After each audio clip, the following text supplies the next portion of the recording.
अस्सलाम वालेकुम जी। मेरा नाम मोहम्मद ताहिर है और मैं आपको मैथ के ऑनलाइन लेक्चर्स दिया करूँगा। 9th क्लास मैट्रिक क्लास का एक आगाज़, जिसमें 8th क्लास के कंपैरिजन से अगर हम देखें तो ख़ासा डिफरेंट है मैथ। पहली बात तो ये कि math as compare to 8th class अगर हम देखें तो नंबर ऑफ़ चैप्टर्स ज़्यादा हैं, लेकिन ये सब कुछ मैनेजेबल है। हमारी कंटिन्यूटी, हमारा ये इसमें इंटरेस्ट, ये बड़े इजीली हमें इसको कंप्लीट करवाएगा। और ये बल्कि इंटरेस्टिंग बात ये है कि द ओनली सब्जेक्ट जिसमें आप फुल मार्क्स ले सकते हैं। तो 9th क्लास का पहला चैप्टर है मैट्रिसेस एंड डिटर्मिनेंट्स का। ये आप लोगों के लिए एक एंटायरली न्यू कॉन्सेप्ट है। इंटरेस्टिंग बात ये है कि ये क्वाइट इजी है, बहुत इंटरेस्टिंग है, आसान है, लेकिन ये एक नया कॉन्सेप्ट है आप लोगों के लिए। इससे रिलेटेड आप लोगों ने 8th क्लास तक कुछ भी नहीं पहले पढ़ा हुआ। तो स्टार्ट करते हैं हम अपने चैप्टर 1 से, matrices and determinants. Matrices is a plural of the word matrix. Matrix को डिफाइन करने से पहले मैं थोड़ा एक्सप्लेन करता हूँ why do we need matrix और मैट्रिसेस, हमें इसकी ज़रूरत क्यों पड़ती है। एक्चुअली प्रैक्टिकल लाइफ में हमें बहुत सारी ऐसी सिचुएशंस को फेस करना पड़ता है कि जहाँ पर बहुत ज़्यादा वेरिएबल्स इन्वॉल्व होते हैं। आप लोगों को याद होगा 8th क्लास तक आप लोगों ने क्वेश्चंस कुछ इस तरह से किए हुए हैं, जिसमें 2 इक्वेशंस में 2 वेरिएबल्स होती थी जिनको आप साइमल्टेनियसली सॉल्व करते थे। कंपैरिजन से, सब्स्टिट्यूशन से, क्रॉस मल्टीप्लिकेशन से, व्हाटएवर द मेथड इज़, आप उन्हें इस तरह सॉल्व करते थे कि आपके पास अननोन वेरिएबल के आंसर्स आ जाते थे। लेकिन आपको थोड़ा सा मैं अगर रिमाइंड करवाऊँ कि जितने हमारे पास वेरिएबल्स होते थे, एटलीस्ट उतनी इक्वेशंस होंगी तो वो सॉल्व हो सकते थे। सपोज अ सिचुएशन जिसमें आप कोई 40 वेरिएबल्स अज्यूम करते हैं, तो क्या 40 इक्वेशंस आपको सॉल्व करनी पड़ेंगी? This is quite difficult. मैं 40 वेरिएबल्स की भी एग्जांपल दे देता हूँ। सपोज़ अ पर्सन ए, उसकी आइसक्रीम फैक्ट्री है। जैसे कि आजकल रमज़ान चल रहा है, उसको आगे ईद के लिए आइसक्रीम का ऑर्डर मिला है। अब वो ऑर्डर क्या वो पूरा कर सकता है कि नहीं कर सकता, he has to check his feasibility. अब उस ऑर्डर के मुताबिक उसको चेक करना है। उसे चेक करना है कि उसके पास लेबर कितनी है, अ वेरिएबल। उसे चेक करना है उसकी मशीन्स कितनी है, अनदर वेरिएबल। उसे चेक करना है कि उसकी मशीन कितने आवर्स तक कंटिन्यूसली वर्किंग कर सकती है, अनदर वेरिएबल। उसे चेक करना है इलेक्ट्रिसिटी आवर्स क्या उसको कंज्यूम करने हैं, अदर वेरिएबल। उसे ये चेक करना है कि उसका रॉ मटेरियल कितनी टाइप्स का आएगा और उनकी फर्दर क्या क्या कैटेगरीज होंगी, अदर वेरिएबल्स। उसे ये चेक करना है कि उसे आइसक्रीम की कितनी टाइप्स प्रोड्यूस करनी है, stick ice cream, cup ice cream, flavours कितने, बेशुमार वेरिएबल्स। अब ये उसके बाद उसे ये चेक रखना है कि उसे ये सारा कुछ करने के बाद कॉस्ट क्या होगी, मार्केटिंग कैसे करनी है, उसको लॉन्च कैसे करना है, सेल्स कैसे होगी। ये सारे बेशुमार वेरिएबल्स हैं जिसको उसे पहले कैलकुलेट करके सॉल्व रखना पड़ता है। फिजिबिलिटी आएगी तो वो उसके अकॉर्डिंगली ऑर्डर लेगा। अनदर सिचुएशन देखते हैं। अब इतने सारे वेरिएबल्स उसके पास हैं, तो वो सारे वेरिएबल सॉल्व करने के लिए जो टेक्निक्स यूज़ की जाती हैं वो ऑर्डिनरी कैलकुलेशंस करने नहीं बैठा जाता, उसके लिए मैट्रिसेस की टेक्निक्स यूज़ की जाती हैं मैनी टाइम्स। इसी तरह एक इंजीनियर की एग्जांपल लेते हैं। एक इंजीनियर को एक ब्रिज कंस्ट्रक्ट करना है। अब ब्रिज की कंस्ट्रक्शन के लिए उसको भी पहले फिजिबिलिटी रिपोर्ट बनानी है। उसको ये चेक करना है कि ब्रिज कितनी देर में बनेगा, कितना लेंथ उसकी है, क्या उसके लिए मटेरियल रिक्वायर्ड है, मटेरियल की स्ट्रेंथ क्या रिक्वायर्ड है, उस पर से व्हीकल्स किस तरह की गुजरनी है, हैवी ट्रैफिक गुजर रही है या जस्ट कार्स या छोटी ट्रैफिक है या ट्रेन ने पास करना है, उसकी स्ट्रेंथ, उसकी मतलब elastic limits, each and every factors, बहुत सारे इसमें वेरिएबल्स इन्वॉल्व हैं जिसको उसे चेक रखना है।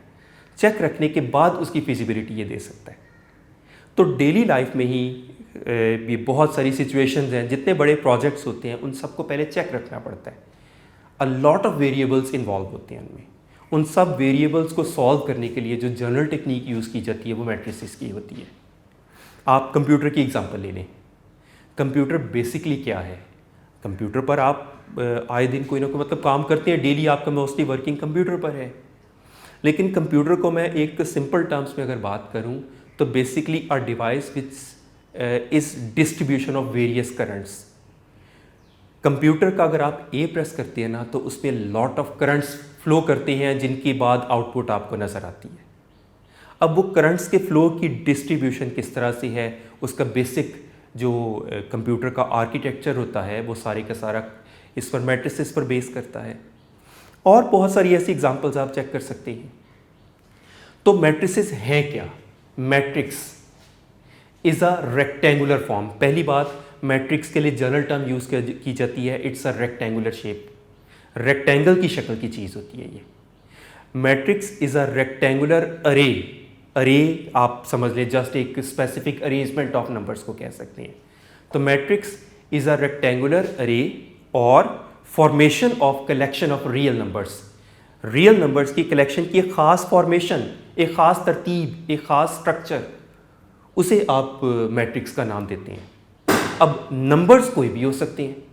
फॉर एग्ज़ाम्पल नंबर्स हो सकते हैं कुछ इस फॉर्म में 2, -1, 5, 8, 2, 3, किसी एक ख़ास रेक्टेंगुलर फॉर्म में हमने लिखे हैं, एक अरे में लिखे हैं। Formation of collection of real numbers हैं, written within square brackets to form a matrix. Matrix को बेटा स्क्वायर ब्रैकेट में ही लिखा जा सकता है, ये इसका राइटिंग स्टाइल समझ लें या इसकी प्रोटोकॉल समझ लें। तो स्क्वायर ब्रैकेट में कुछ मखसूस नंबर्स को रेक्टेंगुलर फॉर्म में एक ख़ास तरतीब से लिखना, इसको मैट्रिक्स का नाम दिया जाता है। बेसिकली वो ख़ास तरतीब ही तो उन वेरिएबल्स को सॉल्व करने में हेल्पफुल होती है। तो इसकी डेफिनेशन आपके बुक के पेज नंबर 2 पर मौजूद है, आप वहाँ पर इसको मार्क कर सकते हैं। अब उस डेफिनेशन में अगर आप लोग देखें तो उन्होंने एक कुछ मखसूस नंबर्स लिखे हुए हैं। अब आप डेफिनेटली बुक की डेफिनेशन को याद तो करेंगे, लेकिन अब उन नंबर्स का कोई रट्टा लगाना ऐसा ज़रूरी नहीं है। नंबर्स आप कोई भी इन्वॉल्व कर सकते हैं। तो उसमें ये होगा कि साथ एग्जाम्पल भी ऐड हो जाएगी। अच्छा, one thing I make it clear, बेटे मैथमेटिक्स का स्टार्ट है ये। मैथमेटिक्स में बोर्ड के पेपर में एवरी ईयर 8-10 या शायद समटाइम्स इससे थोड़ी सी ज़्यादा डेफिनेशंस पेपर में आती हैं। यानी डेफिनेशंस आपको याद रखनी पड़ेंगी साथ साथ। मैथमेटिकल काम तो आपको करना ही है, साथ डेफिनेशंस भी आप लोग याद रखा करेंगे। एक बात अंडरस्टूड समझ लें, आपको कभी पेपर में कहा जाए या ना कहा जाए, आपको बेटे डेफिनेशन के साथ एटलीस्ट 1 या 2 एग्जाम्पल्स मस्ट लिखनी होती हैं। अब बाई चांस जो डेफिनेशन हमने अभी डिस्कस की है इसमें एग्जाम्पल इसका पार्ट है, इसके अलावा आप एक्स्ट्रा एग्जाम्पल्स भी कोई ना कोई दे सकते हैं। One more thing, matrices are always represented by capital alphabet letters A और बी और any other variable. Other examples अगर हम इसकी देखें, it could be another matrix B which could be 2, 1, -5, a matrix C 2, -1, 5, 0। अब जो मैंने C इसका मैट्रिक्स लिखा है ये तो एक स्क्वायर फॉर्म है, लेकिन इसकी जनरल डेफिनेशन में रेक्टेंगुलर का वर्ड है। उसकी वजह ये है कि स्क्वायर भी तो बेसिकली रेक्टेंगल की टाइप है ना, जिसकी चारों साइड्स इक्वल हो जाती है। इसलिए डेफिनेशन में जनरली रेक्टेंगल का वर्ड लिख देना काफ़ी होता है, वो स्क्वायर को भी ऑटोमेटिकली एक्सप्लेन कर देता है। तो अब तक हमने क्या सीखा? A matrix is a rectangular अरे, एक ख़ास अरेंजमेंट, और in other words formation of collection of real numbers है। कोई भी रियल नंबर्स हो सकते हैं, किसी खास तरतीब में होंगे, written within square brackets and is always represented by capital alphabet letters. This is what we call a matrix. अब मैट्रिक्स की इस डेफिनेशन से पीछे आपको थोड़ा सा इंट्रोडक्शन का एक हेडिंग नज़र आ रही होगी। इस इंट्रोडक्शन की लास्ट लाइन को ज़रूर हाईलाइट कर लीजिए कि idea of matrices was given by Arthur केले इन 1858। समटाइम्स इस टाइप की चीज़ें MCQs बन के आ जाती हैं, तो इस पॉइंट ऑफ व्यू से ये सेंटेंस या स्टेटमेंट कुछ इंपॉर्टेंस रखती है। मैट्रिसेस को अगर हम फर्दर प्रोसीड करें तो मैट्रिसेस में एक एग्जांपल के तौर पर लिख रहा हूँ, लाइक मैट्रिक्स ए है 2 -1 5 3 0 2 a matrix. In any matrix, the horizontally arranged elements form in rows. जो हॉरिजॉन्टल अरेंजमेंट होती है एलिमेंट्स की उनको उसकी रोज कहा जाता है. Whereas the vertically arranged elements are in the form of columns. So remember, horizontal lines are rows and the vertical lines are columns of a matrix. अब इसकी भी डेफिनेशंस आपको मैट्रिक्स की डेफिनेशन से आगे नज़र आ रही होंगी. Row of a matrix, column of a matrix. ऐसा चीज़ कोई बहुत इंपॉर्टेंट नहीं है बट समटाइम्स आ जाती हैं. मैट्रिक्स की इटसेल्फ डेफिनेशन एक इंपॉर्टेंट डेफिनेशन है. अब इन्हीं रोज और इन्हीं कॉलम्स को मिलाकर नेक्स्ट वेरी इंपॉर्टेंट डेफिनेशन आ रही है और वो है ऑर्डर ऑफ अ मैट्रिक्स.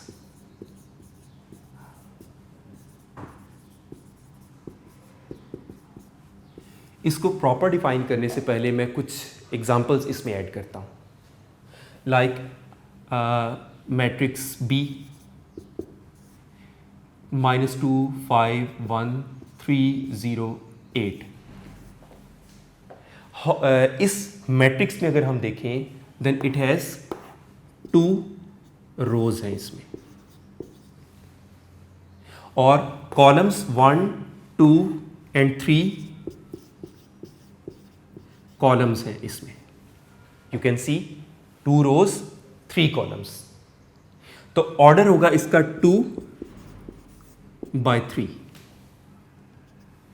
इसी से हम इसकी डेफिनेशन बना देते हैं कि if a matrix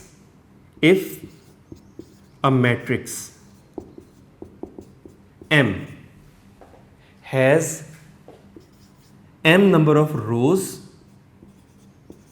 and n number of columns. General definition देनी है ना, इसलिए m और n से जनरलाइज कर रहे हैं हम.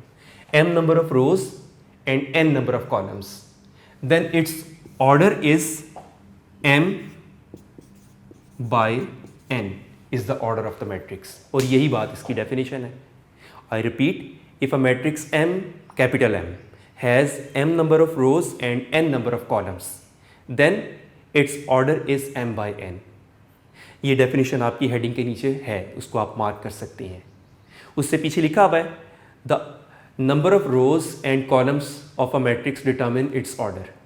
डेफिनेटली नंबर ऑफ रोज और कॉलम से इसके ऑर्डर का पता चलता है, लेकिन प्रॉपर डेफिनेशन यही है जो अभी आपको मैंने बताई है. अब इन्हीं एग्जांपल्स को देखते हैं. तो इसका ऑर्डर क्या होगा? It has 2 rows and 3 columns. तो इसका ऑर्डर भी 2/3. इस मैट्रिक्स में 1 2 एंड 3 रोज एंड 1 कॉलम. तो इसका भी ऑर्डर 3/1 होगा. और राइटिंग स्टाइल वही, इस तरह से ही लिखना है आपको, 3/1. इसी तरह इस मैट्रिक्स में 2 रोज एंड 2 कॉलम्स. तो इसका ऑर्डर होगा 2/2. सिमिलरली इस मैट्रिक्स में 2 rows 3 columns, order 2/3. This is what we call order of a matrix, right. अब इसी डेफिनेशन के नीचे है equal matrices.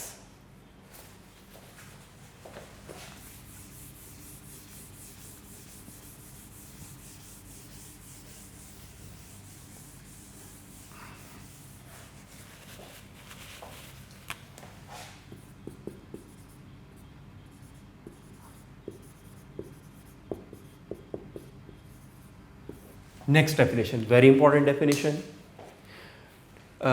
Two matrices A and B are said to be equal. ये उनका सिंबल होगा.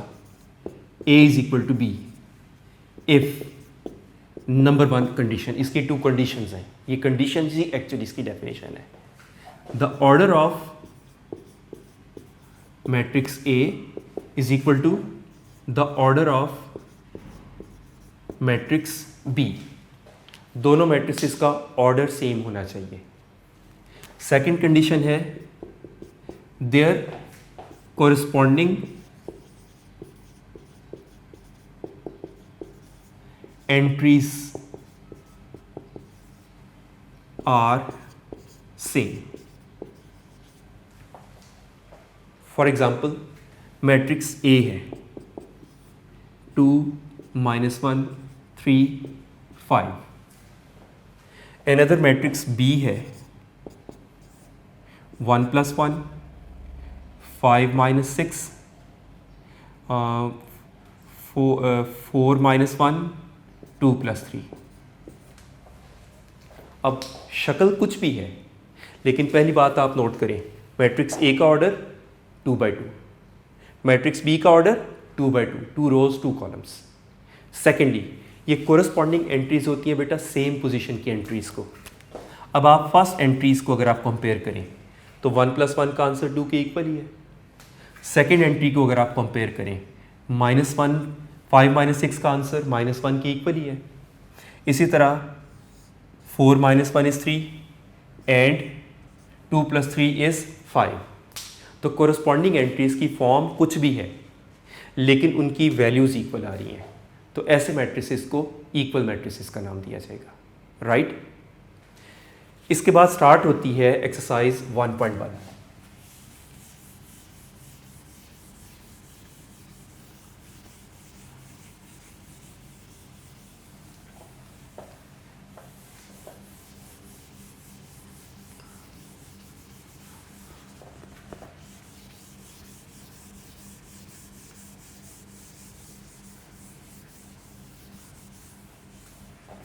एक्सरसाइज 1.1 बस इन्हीं चीज़ों को, इसी नॉलेज को के लिए है. इसके फर्स्ट 2 क्वेश्चंस तो सारे वो इससे रिलेटेड ही है, ऑब्जेक्टिव टाइप ही हैं. आपको बस टाइप ऑफ मैट्रिसेस ही बताना है. आप इजीली बुक पे भी कर सकते हैं. जो लास्ट क्वेश्चन है वो उसका सॉल्व करने वाला है, तो वो किसी हद तक शॉर्ट क्वेश्चन के लिए हम कह सकते हैं, लेकिन रिमेनिंग क्वेश्चन ऑब्जेक्टिव टाइप में ही आने वाले हैं. तो फर्स्ट क्वेश्चन अगर आप देखें इसका, question number 1, find the order of the following matrices.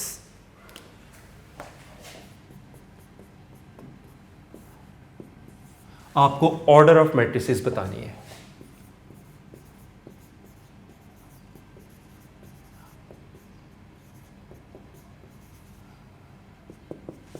First part है इसका, द मैट्रिक्स A 2 3 -5 6.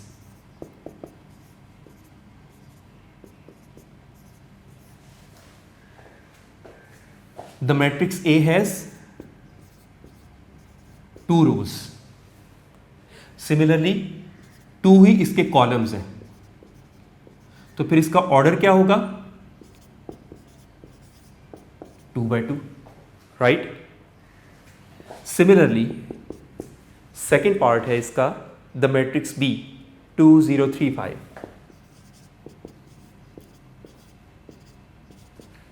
इसमें भी 2 रोज है इसकी एंड 2 ही इसके कॉलम्स हैं, तो ऑर्डर क्या होगा? 2/2. इसी तरह मैट्रिक्स C है 2 4.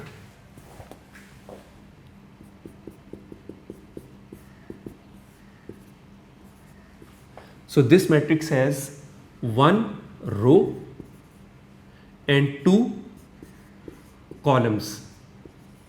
तो ऑर्डर विल बी 1/2. याद आपको ये रखना है कि पहले नंबर ऑफ रोज ही आनी है और बाद में नंबर ऑफ कॉलम्स ही आनी है हर सूरत. इसी तरह D matrix is 4 0 6.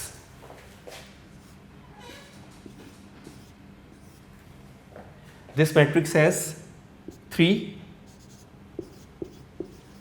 rows and 1 column. The order will be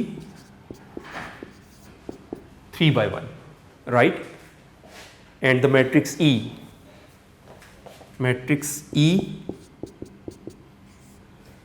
this is A B D E C F.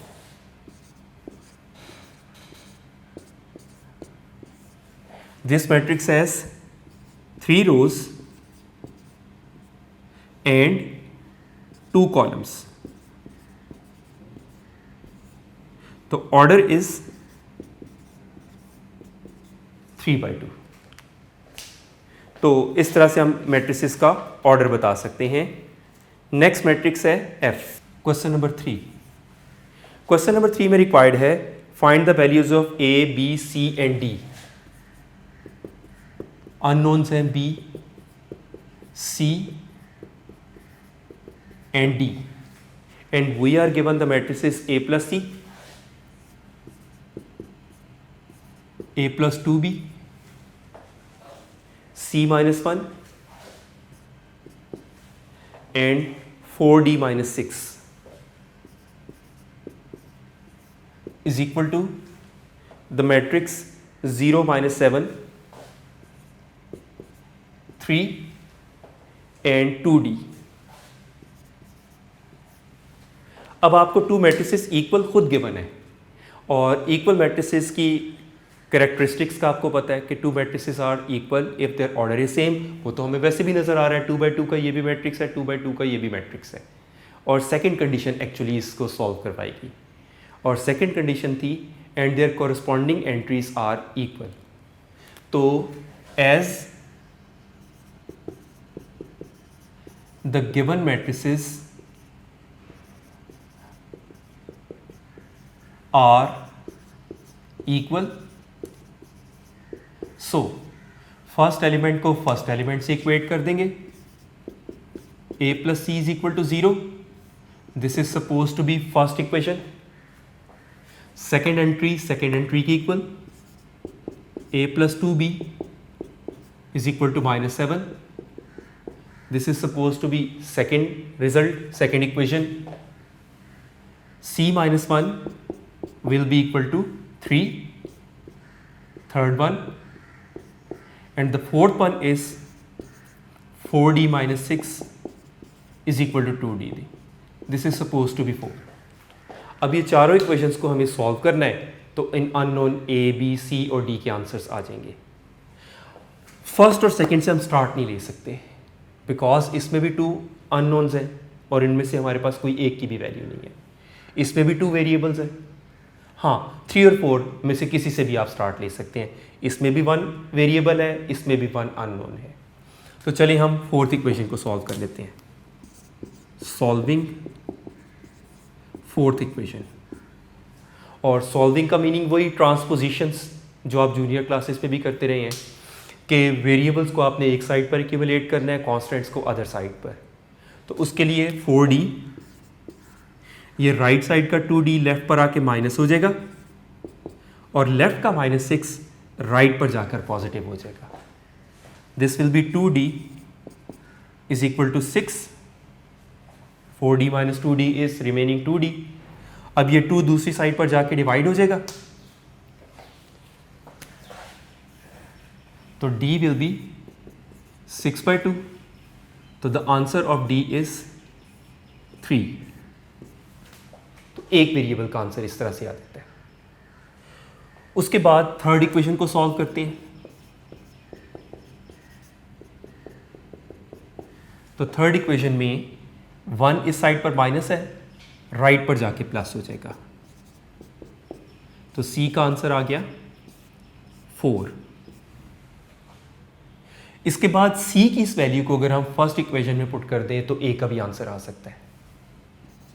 Putting value of C in first equation. तो first equation was A plus C की जगह put करेंगे 4। अब left पर ये 4 plus है, right पर जाके माइनस हो जाएगा। तो A का आंसर आ जाएगा -4। अब A की इस वैल्यू को सब्सटीट्यूट करते हैं हम सेकेंड इक्वेशन में to get the value of B। Putting value of A in second equation, और वो थी A की जगह हम पुट करेंगे -4 plus 2B is equal to -7। ये 4 राइट पर जाके प्लस हो जाएगा and 2B will be equal to -3 and the value of b is -3/2। इस तरह से ये एक्सरसाइज आपकी कंप्लीट हुई। आपका इसमें अब करने वाला काम ये है कि आपको ये 3 डेफिनेशंस तो बहुत अच्छी तरह आनी चाहिए। मैट्रिक्स की definition, order of a matrix की डेफिनेशन और इक्वल मैट्रिसेस, ये तीनों आपको बहुत अच्छी तरह आनी चाहिए। एक्सरसाइज आई एम श्योर कि आप लोगों को वैसे ही काफ़ी हद तक आ चुकी होगी। आपको क्वेश्चन नंबर 1 और 2 तो हो गए ऑलमोस्ट। आपको क्वेश्चन नंबर 3 को आपको अपने कॉपीज़ में रिटन प्रैक्टिस करने की ज़रूरत है। कल हम इंशाल्लाह टाइप्स ऑफ मैट्रिसेस को डिस्कस करेंगे और उससे रेलिवेंट एक्सरसाइज को डिस्कस करेंगे। Thank you very much.